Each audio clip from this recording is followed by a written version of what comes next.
Quero te contar agora detalhes e bastidores da festa de Memphis Depay, que completou 32 anos nesta sexta-feira e promoveu um grande evento, com a presença de todos os jogadores do Corinthians, comissão técnica e funcionários do centro de treinamento. Pelo menos ele fez o convite a todos, não dá para cravar que todo mundo foi, embora a presença tenha sido maciça. Com um detalhe importante, o Memphis exigiu que todos estivessem de preto.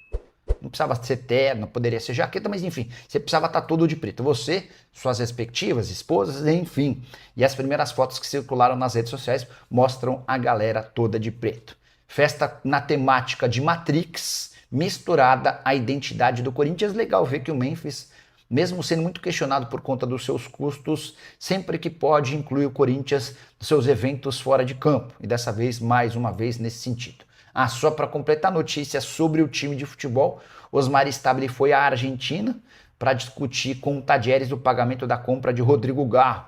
O Corinthians não fez o pagamento e a qualquer momento vai sofrer uma condenação na Corte Arbitral do Esporte, o que deve resultar em novo transfer ban.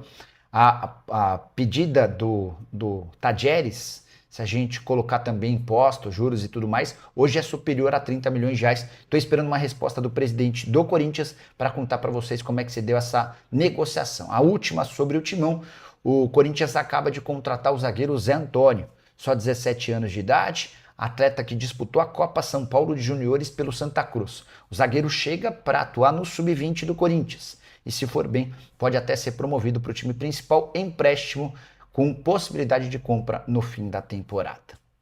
Descobri quanto o Corinthians vai economizar com a rescisão de contrato antecipado de José Martínez. Nas últimas horas, Marcelo Paz, executivo de futebol do Timão, e representantes do volante venezuelano se acertaram, e esse vínculo vai ser interrompido de forma amigável.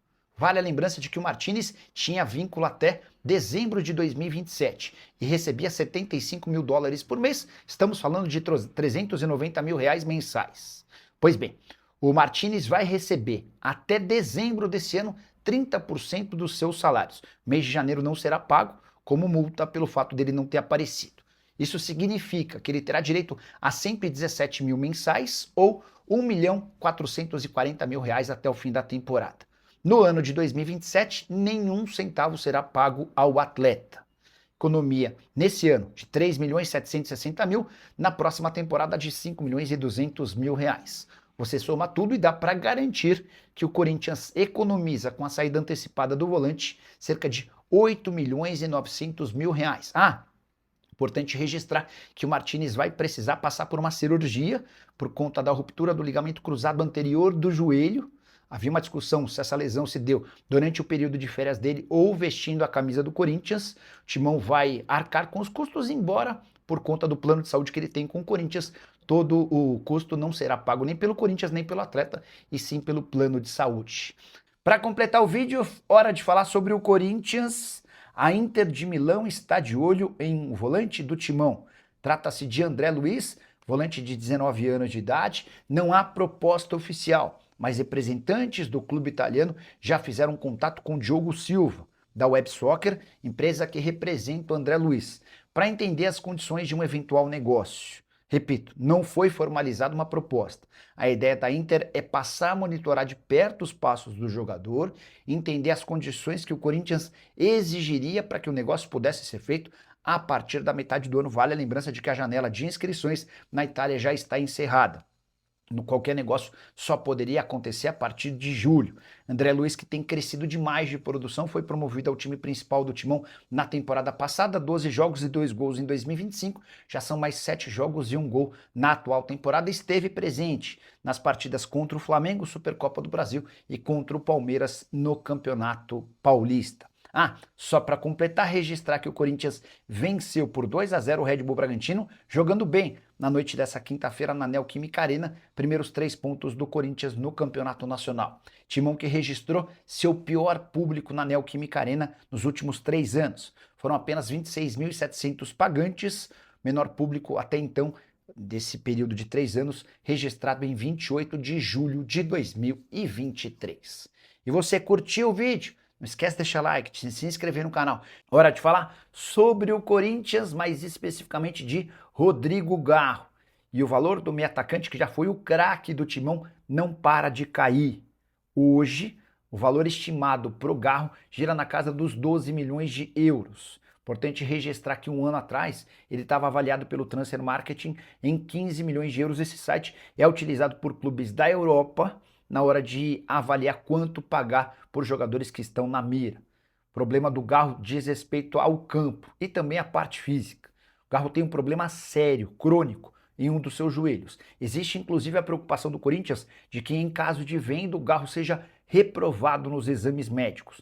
E toda essa dificuldade física tem feito com que o Garro tenha um aproveitamento cada vez pior. Por exemplo, em 2024, ele havia atuado 62 vezes pelo Corinthians, com 13 gols e 14 assistências. Em 2025 foram só 38 jogos, com 2 gols e 7 assistências.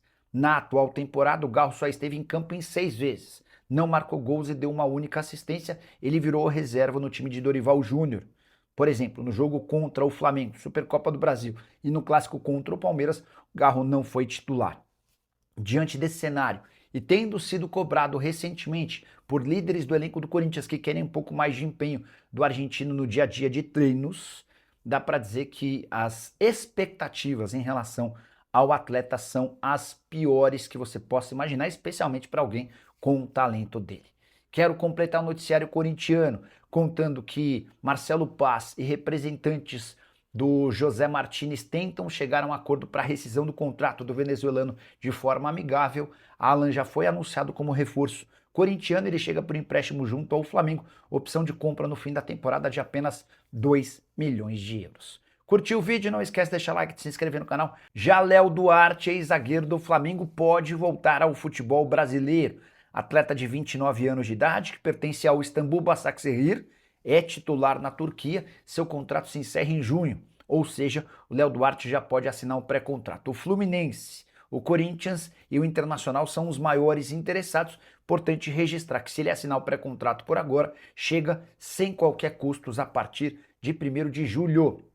Quero registrar também que o Léo Duarte é a opção bem mais barata e fácil na comparação com o Nino, zagueiro que pertence ao Zenit, e Adrielson, que tem possibilidade de se mudar para o futebol russo. Atleta que no Flamengo fez boas apresentações, chegou a jogar no Milan, comprado por 10 milhões e 600 mil euros. No Milan oscilou, acabou se mudando para o Istambul Başakşehir por 2 milhões de euros. Jogador interessante e de custo bastante baixo. Qual a chance de Otávio, meia atacante que já foi parceiro de Cristiano Ronaldo no Al Nassr, defendeu o Porto e hoje atua pelo Al Qadisiyah, virar reforço do Corinthians? Essa notícia explodiu como uma bomba nas redes sociais, especialmente com torcedores alvinegros. Ela dá conta de que Otávio negocia uma rescisão amigável do seu contrato com o Al Qadisiyah para fechar com um clube brasileiro. Corinthians, Internacional e Grêmio seriam os maiores interessados. Antes de gravar esse vídeo, procurei o Railson, que é irmão do Otávio. E o Railson assegurou o seguinte, abre aspas, ele tem mais 2 anos e meio de contrato na Arábia e não tem como sair de lá. Hoje é impossível, fecha aspas. O Railson descarta qualquer possibilidade de acordo com o Corinthians ou com outro clube brasileiro. O Otávio está praticamente recuperado de uma lesão que o afastou dos últimos meses. E é impossível se desvincular do Al Qadisiyah por conta das condições financeiras. É que na Arábia Saudita o Otávio ganha 14 milhões de dólares por temporada. Se a gente trouxer para a nossa moeda e dividir por mês, dá para dizer que o Otávio fatura na casa dos 6 milhões de reais mensais. Diante disso, ele vai continuar no Al Qadisiyah, vai completar esses 2 anos e meio de contrato e aí sim vai cogitar voltar ao futebol brasileiro, por agora algo impossível. Só para completar em relação ao Timão, registrar que o clube demitiu o gerente administrativo Rafael Salomão. Ele foi citado no relatório de auditoria interna que apontou irregularidades na gestão de materiais esportivos do clube. Só para fechar de vez, registrar que José Martínez segue com seu futuro indefinido. A lesão de ligamento colateral não, o rompimento do ligamento cruzado anterior pode afastá-lo dos campos por até 1 ano. E o Corinthians estuda se pode ou não rescindir seu contrato, mandando o venezuelano embora. Curtiu o vídeo? Não esquece de deixar like e se inscrever no canal. Fala pessoal, estamos aí com atualizações importantes do Corinthians. Se inscreva e ative o sininho para receber mais atualizações do Timão. Deixe seu like que é muito importante para o crescimento do canal. Utilize o espaço aqui embaixo para registrar sua opinião. Ficamos por aqui com mais esse giro de notícias. Um abraço e até o próximo vídeo.